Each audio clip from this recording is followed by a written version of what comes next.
Hi everyone, and welcome to the Irish Rebels movement. I haven't been on there for a while actually, because it was actually after coming over an old dose is all. A rough one as well. But there's a lot of that going around lately, lads. And you know, a lot of people thinking it's to do with the weather patterns and the systems. Well, of course it is, because I don't remember so much illness, you know, going around. Like, I never got the old V, you know what I mean, that most of this country got. Like, more than half of the country got the V, and it's like a TV series actually. Probably I heard of it, I came across it one of the nights there scrolling, and it was called V, and there was a new version of it that she brought out. It was like late 2000s, and I remember seeing in that it's basically about a race that masquerades as human beings, and then what they actually do is appear for their true form behind closed doors, and their true form is on the lizard scale, you know what I mean? And that kind of goes to show what's going on in this world at the moment. And in Forest's system, we go and we look at what's after happening up in Dublin, and it's absolutely disgraceful. An old man had his hip broken because this absolute invader from a different country, actually, where was it? He was from what was he from? Some African country. Was he from the Congo? Yeah, something like that. Gabon, somewhere like that. Look, who cares? He was from Africa anyway. And what he did was, he was after shoplifting, and he was caught for the shoplifting, and then he was chased down by security, who are also not from here. Well, surprise, surprise. And so he was chased down, and when he was running, he knocked into an elderly Irishman, which there's no word from the media when it comes to the elderly Irishman getting knocked down. No word from the media, no word whatsoever of how his recovery is going. How is he? No, nothing. You have absolute disgraceful people, bad people, traitorous people up in the middle of Dublin, anti-Irish, protesting for this Yves Salika. That's his name anyway. African. Don't know the exact country. Didn't really pay much attention to the exact country he's from, but it's something like the Congo anyway. And in other interesting facts about that country that I named, there's yet again an outbreak of Ebola over there, and people are saying that this could be a big like you know, a big deal worldwide, just like that other thing that began with C was, because it was made a big deal by the media and overreactors and people who are just not cut out for life, you know what I mean? And I wouldn't blame the elderly people. I mean, they were absolutely put the fear of God into them, they did. The mainstream media, the MSM. And they had no shame in doing that. They had no second thoughts about it. They just did it. They didn't care about the consequences to give out the inoculations, to give out the poison.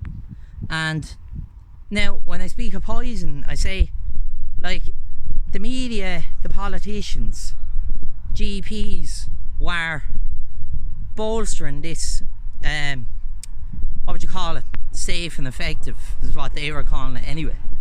And they were bolstering this, and they were putting it out, and they were saying how great it was.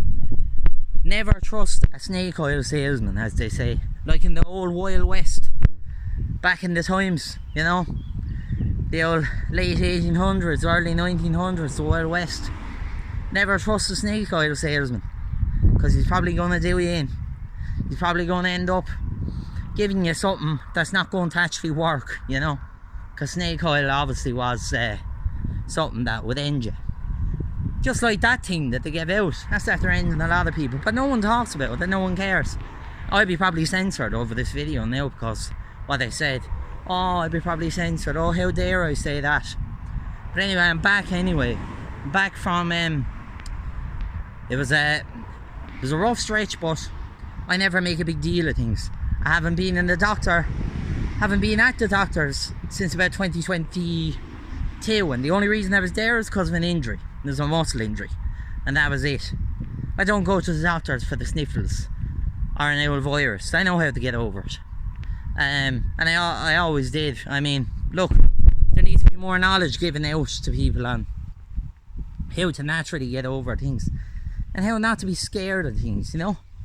It's natural for us to get ill from time to time, but to come back and to feel better than ever, that's the great thing about life. Because when you look at it, we can have these bad times, but when we come out of it, that's what's important, everyone. That's what's important. But anyway, no word from the mainstream media for that elderly man.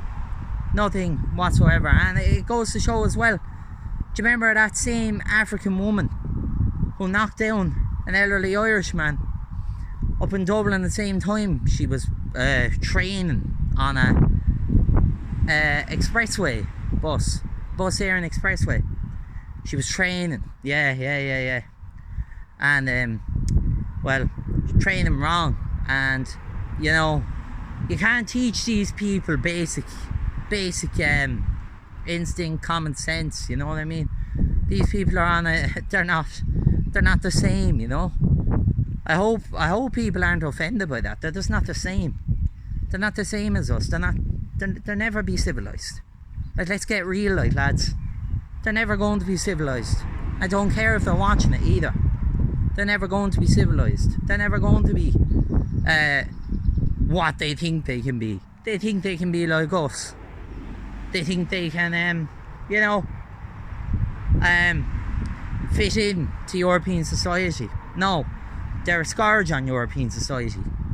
They're an abomination, and they're brought in to destroy us, and we can't leave them destroy us. They can never be us, so how the hell are we going to let them destroy us? We can't do it. They can never be us. And if they end up destroying us, think of how bad everything will be. Think of how bad everything will be. Please, everyone. And, you know, it's important as well to figure out, obviously, the forward plan going forward as a people and as a nation, an Irish nation. We have to look after each other. We have to make sure that we're making our forefathers proud, because it's just the thing we need to do as a people, you know. We're proud people. We're Irish people. We're unique. We built Australia. We built America. We built Canada. Yeah. We built England. Went across into countries in Germany, like Germany and Europe, built all around there as well, working as contractors. We have such an influence on the culture in the world. Everyone knows who we are, even though we're just a small percentage of people on the planet. We're only 0.08%. We can't leave ourselves go. We just can't. We have to stand strong for our country. We have to stand strong for the Irish people. This is our country, our nation. Our nation that will prosper as long as we know how important we are and how great it is to be Irish. Now, I even know that at my age. There's people older than me going around wearing kiefas for Palestine, going around selling themselves for Ukraine, selling out for every country but our own, leaving our own country in the background, while they make their ancestors cry above, because our ancestors are in heaven. Great people go to heaven.